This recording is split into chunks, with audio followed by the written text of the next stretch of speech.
Continuing with the health infrastructure, let's today in our video number 23 learn about the Indian System of Medicine, the ISM. The Indian System of Medicine consists of 6 systems, and you can remember this as one of your friends' name, N. Ayush.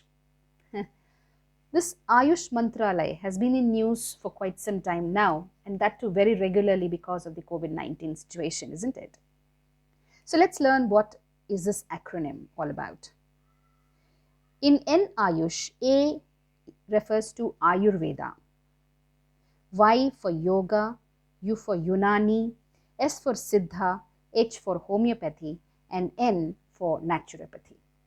So let's visit each one of them one by one. Ayurveda. Atharva Veda contains 114 hymns which are related to formulations for the treatment of different diseases. Ayurveda recommends diet and lifestyle changes along with drug therapy. So along with the medicines, you can change your diet and your lifestyle, which can make you a healthy person. The methods in the Ayurveda include applying herbs and massage also. Then the second one is yoga. Its reference is seen in the Upanishads and the Puranas by the Aryans in the Vedic period. Now, Patanjali wrote Yoga Sutra, which is a text on yoga. Then yoga is also an art of righteous living or an integrated system for the benefit of the body, mind, and inner spirit. Next comes Unani, which is a Greek medicine, the traditional medicine that is practiced in southern Asia. It flourished in India under the Mughals.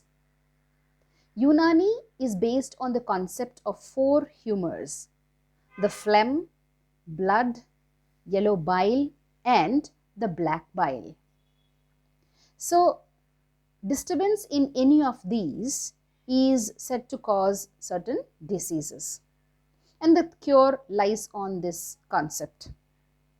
Then comes Siddha, which is derived from the word Siddhi, which is to attain perfection or heaven. Siddha or Siddhi can be attained through meditation, which cures mental illness and promotes mental, emotional, and physical well-being. The next is homeopathy.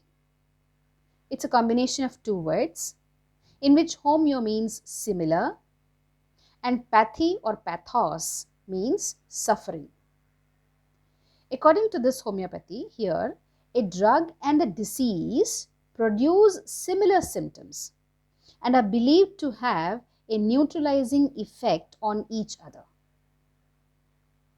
Then it is popular due to its remarkable healing capacity, and it is also free from any side effect. The 6th and the last one is naturopathy. Naturopathy is healing with the power of nature, as it assumes that all healing powers are within our body. It uses the inbuilt immune system of the body for curing. And when we fall ill only when we go against nature, is what is the concept under naturopathy. It says that an ailing body can purify and recover itself with proper rest and fasting or having natural diet, which helps in healing. The ISMs, the Indian System of Medicines, have a huge potential and can solve a large part of our healthcare problems because they are effective, safe, and inexpensive. The health status of a country can be assessed through indicators. So we look into the indicators of health now, such as infant mortality, maternal mortality rates, life expectancy, nutritional levels, along with the incidence of communicable and non-communicable diseases. Now here, when you look at the expenditure on health sector, it is just 4.7% of the total GDP. And this is very low as compared to other countries, both developed and developing. Now, one study points out that India has about 17% of the world's population, but just 20% of the global burden of diseases. So this is a big number, 20%, wherein the population is 17% of the world's population. Now, what is this global burden of diseases, otherwise called GBD? It's an indicator that is used to gauge the number of people dying prematurely due to a particular disease, as well as the number of years spent in a state of disability owing to a disease. More than half GBD accrues to communicable diseases, and 5 lakh children die of waterborne diseases.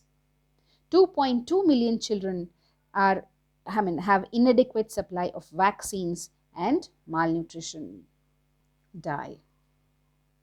Statistics point out that less than 20% of the population utilize the public health facilities, and only 38% primary health centers have the required number of doctors, and 30% of the primary health centers have sufficient stock of medicines. Now, people living in the rural areas do not have sufficient medical infrastructure, which has led to differences in the health status of the people. And in rural areas, the percentage of people who have no access to proper health care facilities has increased over the last few years. And that is why we see the urban-rural divide. There's a vast gap between the health infrastructure in the urban areas and the rural areas, which is referred to as the urban-rural divide. So if you look at the statistics in the rural areas, see 70% of the population of India lives in the rural areas. And the rural areas have only 1/5 of the hospitals, whether they are government or private. And half the number of dispensaries with the overall count. And only 30% beds are available in the rural areas, with 0.36 hospitals for every 1 lakh people. And this is in contrast to the urban areas, which is 3.6 hospitals for every 1 lakh people. 20% of the poor spend almost 12% of their income on healthcare services, whereas the rich spend only 2% of their income. And if the poor were to fall sick, they have to sell their land or even pledge their children to afford treatment. Now, since government-run hospitals do not provide sufficient facilities, the poor are driven to private hospitals, which make them indebted forever, else they had to opt to die. Now, women constitute about half of the total population in India, and they suffer many disadvantages as compared to men in the areas of, it could be education, participation in economic activities, and healthcare. Now, if you look at the sex ratio in India, in 2001, it was 927 females per 1,000 males, which became 914 females per 1,000 males in the year 2011. So you can see a drastic change or fall in the number of females. This could be attributed to the female feticide. That is, the girl child is killed even before it is born. By the age of 15, the girls are not only married but also have at least one child. More than 50% of the women in the age group of 15 to 49 years are anemic, which results in 19% maternal deaths due to anemic condition. What is anemia? It is lack of iron in the blood. And many abortions lead to the maternal morbidity and mortality in India. So what can be done to improve the situation? There are some suggestions, measures to solve this deficiency in the health infrastructure. The first one is decentralization of public health services. This is, health services should be properly allocated in different areas according to the requirement, so that the public or citizens can get better health facilities. Then the second one is sound health infrastructure, which would imply creating awareness on health and hygiene. The IT and the telecom sectors can play a very important role by providing efficient systems like the medical tourism. Now, what is medical tourism? We have learnt in a previous video. Then providing with primary health care, which would imply a better quality of life. Then reduce the urban-rural divide so that the rural people also have access to good health infrastructure. Then accessibility and affordability of basic health care to all. So these are some of the suggestions that can be implemented to improve the situation of healthcare systems in India.